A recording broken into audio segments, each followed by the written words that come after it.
Do you feel the vibes?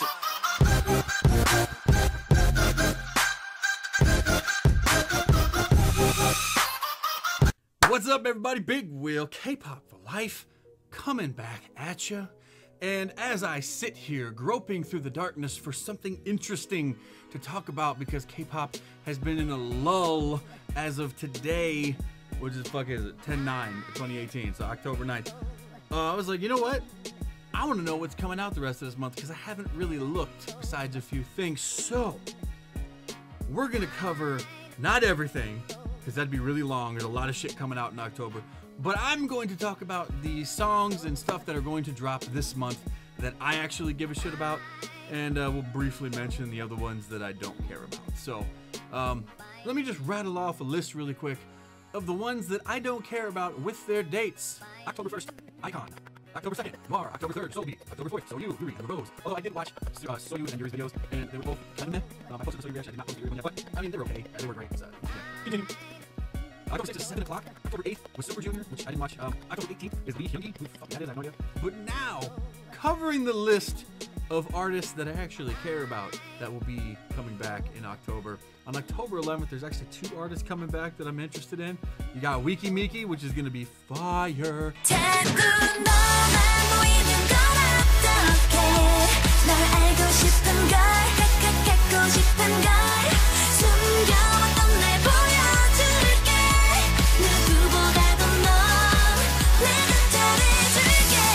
With their new song, I don't even know what the hell it's called. It's like Kiss Crush or something like that. But Wiki Miki has steadily gotten better and better. And I know that their debut track, I Don't Like Your Boyfriend, was definitely a divisive song. 'Cause baby, I don't like your girlfriend.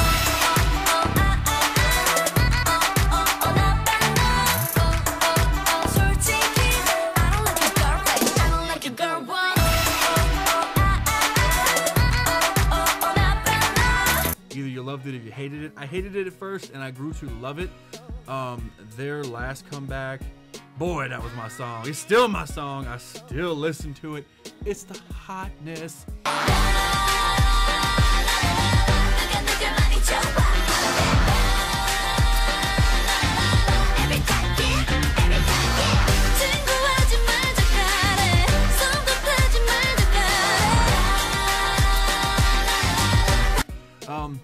Another one coming out on the same day is Eddie Kim. Now, if you're just a sort of a surface level fan, or you're just getting into it, or you're newer, you probably have no fucking clue who Eddie Kim is. He's been around for a while. 가끔 한 번씩 무작정 같이 떠나가시오 다른 하늘 다른 바람 숨쉬게 해줘 가끔 한 번씩 무작정 키스해 주시오 이유 없이 너에게 빠진 그날처럼 I called you every night baby to say goodnight maybe 죄가 있었다면 순진했어 날 꺼져가던 내 불꽃은 벼르고 벼르던 너를 향해 날아가고 있어 You know you gotta apologize. He's more of like a, I don't know, I guess you could say like more of an underground kind of artist. He's more of a singer-songwriter kind of feel about him. But he's got a lot of good chill songs, and they're very catchy. And I just kind of like his voice. I like his whole style. He's very like Korean Jason Mrazzi kind of. And yeah, so I'm looking forward to his comeback as well. I look forward to see what kind of thing he brings, because I think his last one was Apologize, and that song was hot. Next up on October 17th is the one, the only, the most amazing, whose smile is resplendent like the noonday sun, Eunji. 가장 큰 별이 보이는 우리 동네 따뜻한 햇살 꽃이 피는 봄에 그댈 위로해요 그댈 사랑해요 그대만의 노래로 다시 봄이 오려나 봐요 벚꽃도 지겨운 한밤에 깨어나 her new song.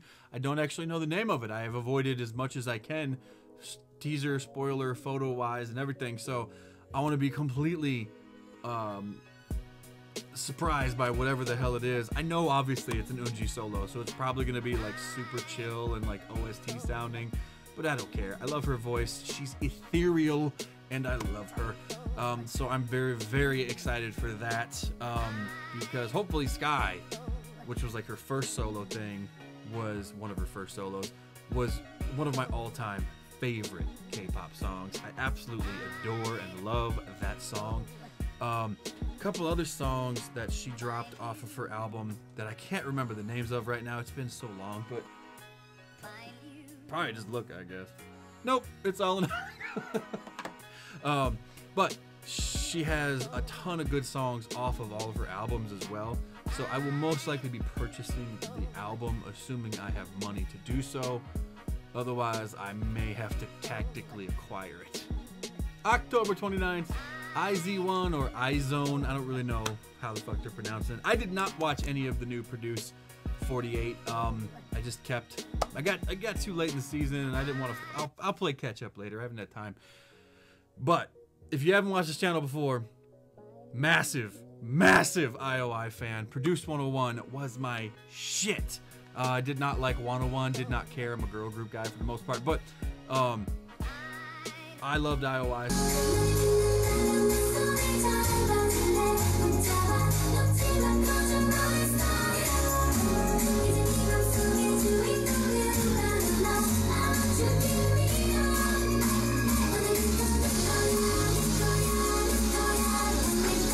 So of course I'm interested in what is essentially their protege, so to speak, and I am very curious to see what they're going to do and how they will measure up against IOI. And you can say that's not fair all you want, but I don't fucking care, because that's what's gonna happen in my brain. So we just gonna keep it 10 times 10. But you know, I have watched snippets and stuff of some of the stuff from Produce 48. I didn't really see anybody that stood out to me, but I haven't watched enough to really, you know, make any kind of actual factual claims on that. So I'm just gonna hold my peace and see what comes of it. There's also a few more comebacks that at the time of this video are to be announced. We have EXO's comeback.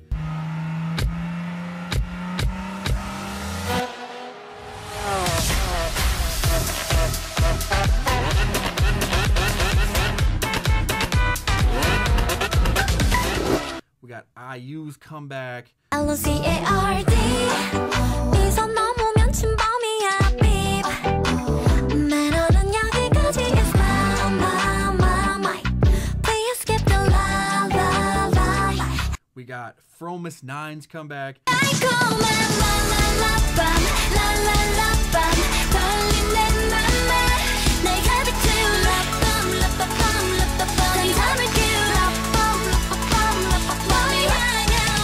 April and Zion T. I am excited about all of those except Zion T. I don't get him. I don't like him.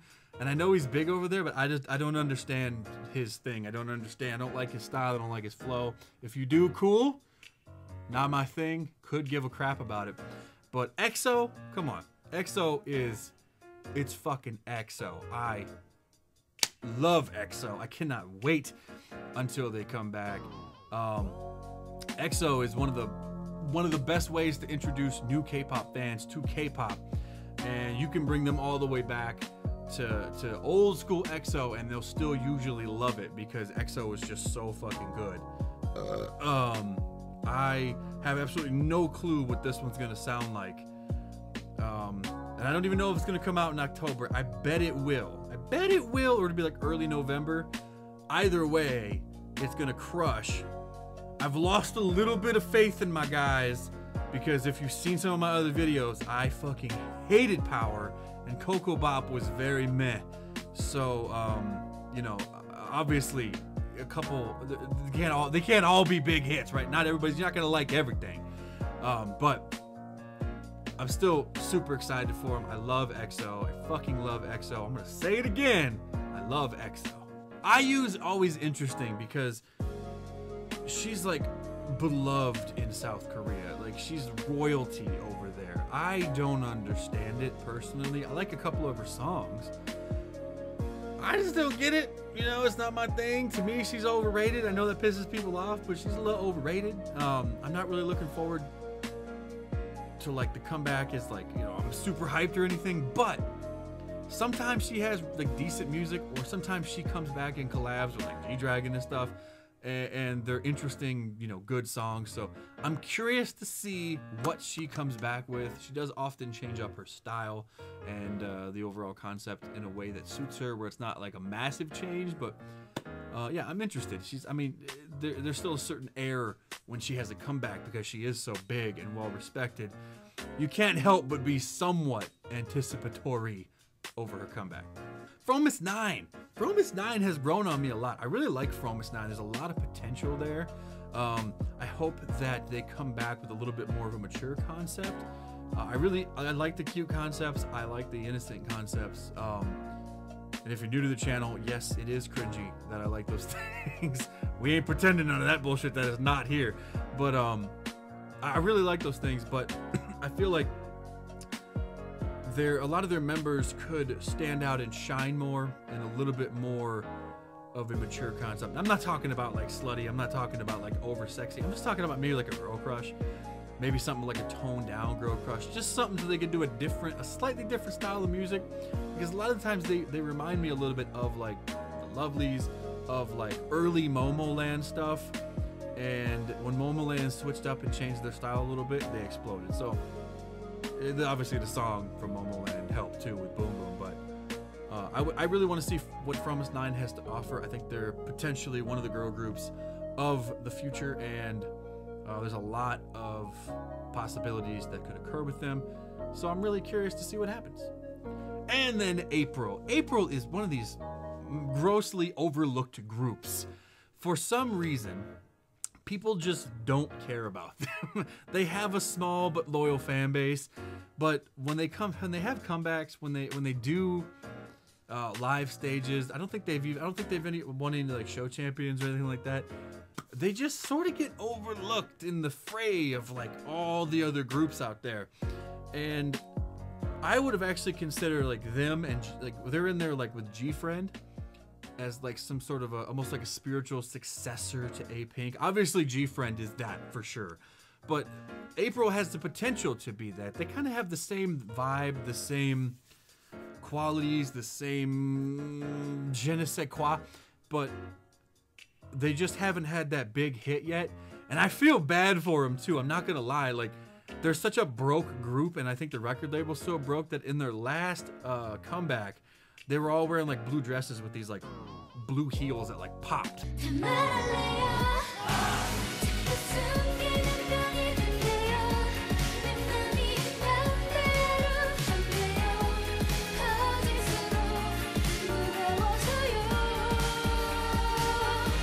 And I was watching some like behind the scenes stuff with them and some of like their, you know, their vlog stuff.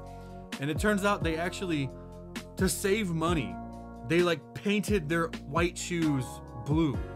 I was just like, so they were talking about how they would peel off on the edge of their foot during performances from like sweat and stuff because the way the shoe would bend and cause the paint to flake off. And then that was just like, man, that sucks. Like, I don't understand how some of these record labels stay open, first off, when they're that poor that they can't provide shoes. I think it's a 6-member group. I mean, it's not even like a 13-member group. Like, how the fuck does Starship Entertainment pay for like a 13-member group like Cosmic Girls, right? Like, that's expensive. Just feeding them alone, their food bill must be crazy, assuming they're actually feeding them properly. But with April, I think they're only 6 members, so...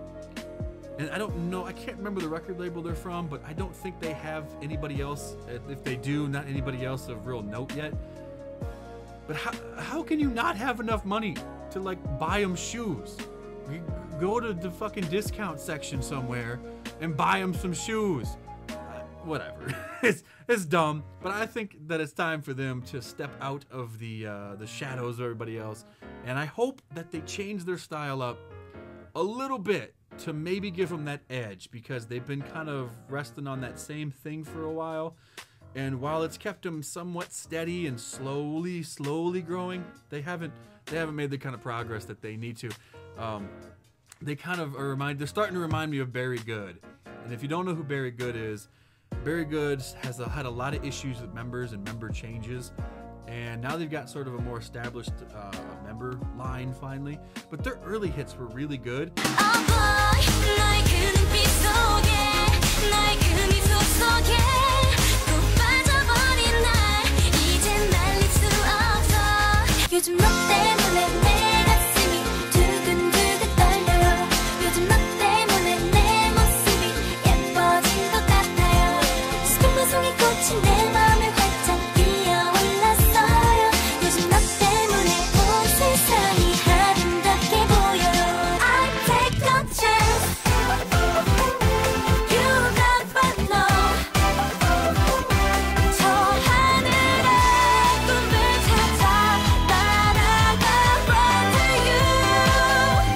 Overlooked.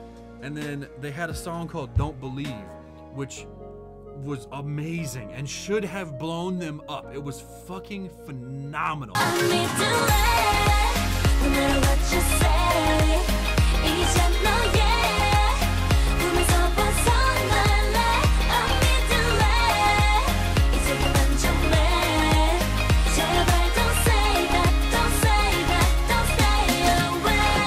Everything about that song was amazing. Seriously, go look it up if you haven't seen it. Very Good, Don't Believe. And then their comeback and their subsequent follow-ups were just like, what the fuck are you guys doing? Like bibbity bobbity boo.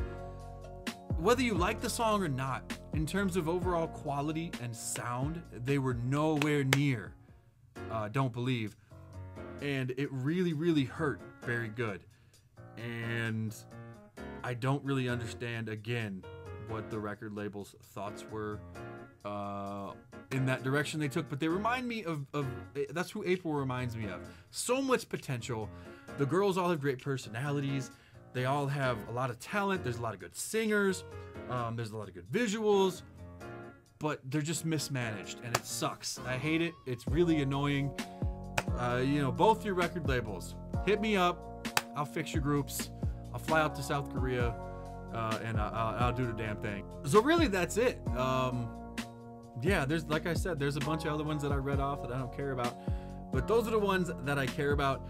Are there any ones that I left off this list or that were added later because I filmed this probably a couple days before I actually posted it? And you know, let me know in the comments below. Let me know what your thoughts are on October's comebacks. And as always, keep on popping, K-popers. Remember, it's not a trend, it's a lifestyle. Deuces.